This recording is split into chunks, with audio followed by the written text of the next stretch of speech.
Welcome, folks, to a Lost in the Groove podcast, the Shin Dig Variety Show. A podcast about society and culture, discussing topics that we deal with now and the changes that are coming. So with that, let's start today's topic. Dave, take it away, man. So I stumbled upon a very interesting bit of news.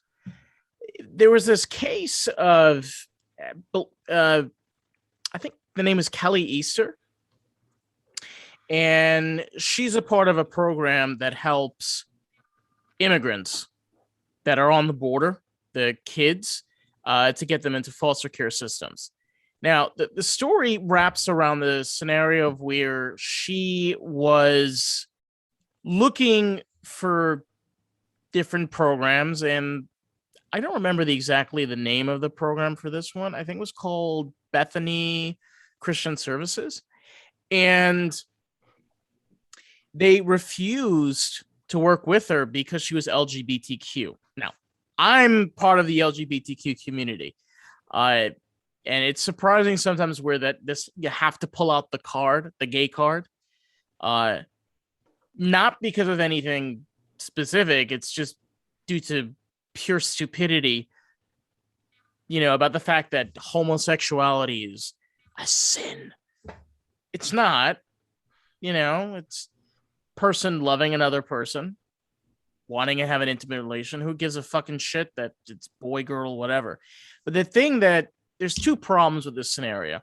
The first problem is that, to define somebody's work and to put them into this bubble of like, oh, you can't do the job because you're gay. So it's like, so I'm working here as a social worker. I'm working here I have a degree. So who I fuck at night is what defines my career. That's problem number one. Problem number two is what you brought up is this issue of, why is this even being done? Yeah, it's a seriously the first thought that went through my head, and I understand the concern. If you want to foster a child and you want to raise a child, you have a lot of love to give and you want to nurture. I get that. That can come from anybody, man, woman, gay, lesbian, straight. It doesn't matter. Love is love, right? It doesn't discriminate in those aspects. But the question that really came to my mind almost immediately is, why are we separating children from their parents? A lot of times, and I understand that there's going to be cases that aren't exactly like this, but a lot of times, if a kid is coming over the border, they're more than likely coming with a parent. They're not coming alone. The other times, and this is definitely part of the data, but it's not as large of a number, is they're being smuggled in, the human trafficking issue, which is a very real thing, whether it's for sex trafficking, child trafficking, whatever. It definitely, that is an element of it, but I want to say for sure the vast majority, they come with their parents. There are instances where I've seen it, where parents are just shoving their kid across the border through the fences that were recently built, because, if they can't make it, at least maybe their kids can make it on their own. I don't, I'm a parent. I don't know, I don't know what I can possibly say regarding my feelings about it. It just seems really very unreal to me. I get it. If you're coming from South America, you make it this far and you're like, you know what? I'm not going to be able to make it. Let me just. There's a few problems, because people are going to get pissed at me, and that's okay. If you compare Mexico to the rest of Central America, I mean, besides Panama is a whole different story. But the rest of Central America, Mexico is not that far off. They have stability in some places. Yeah, you have crime. Yeah, there are problems here or this. But there are many Mexicans that come here legally. I've met many of them. Doctors, lawyers, social workers. I can't think of any more, but there are plenty of. Yeah, all kinds of people. Yeah. All kinds of people. And, like, I get it. And I understand that it's hard in your country. Trust me, a lot of people in Colombia that want to get out of Colombia, but they can't. I mean, there are a lot of people in America that want to get out, but they can't. Well, you know what's going on with Colombia with the whole. Yeah. Yeah, it's horrible. But I mean, same thing for Venezuela, same thing for probably Argentina, yeah, El Salvador. Yeah. And I mean, I watch these videos. There's a great channel out there called The People on YouTube, and they go to countries that are, or I should say he goes to countries and just shows us firsthand instead of, looking at media. He's the guy on the ground and he gets to experience it all and then share it with us through videos. But still, it's really, really difficult for me.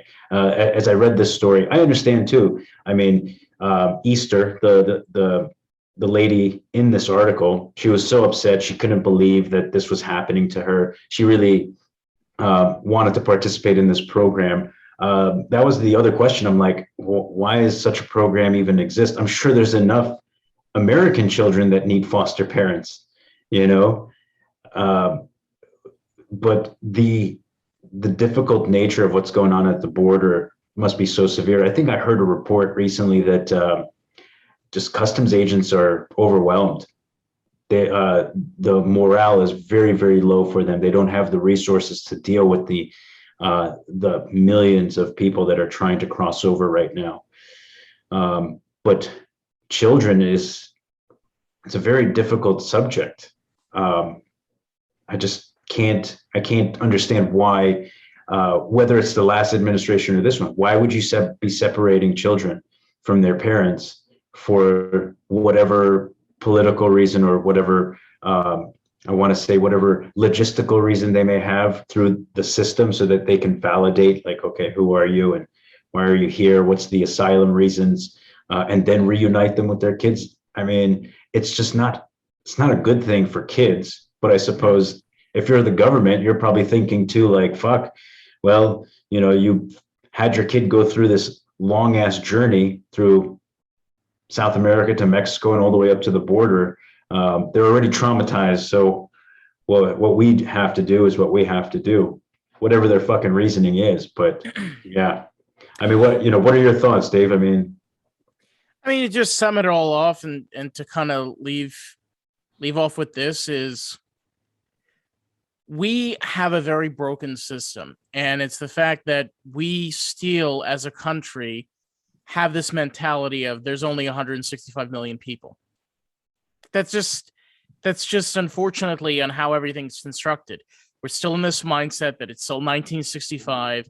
There's only 165 million people, and the borders are okay. They use extremely old techniques. This is not 60 years ago. Things need to move. And you know what? We can move this even further with the foster care system. It doesn't work. It doesn't help anybody. Actually, it makes things worse. More kids are damaged, so you make more criminals. You make more damaged people that need to sit in therapy their entire adulthood. All of these things.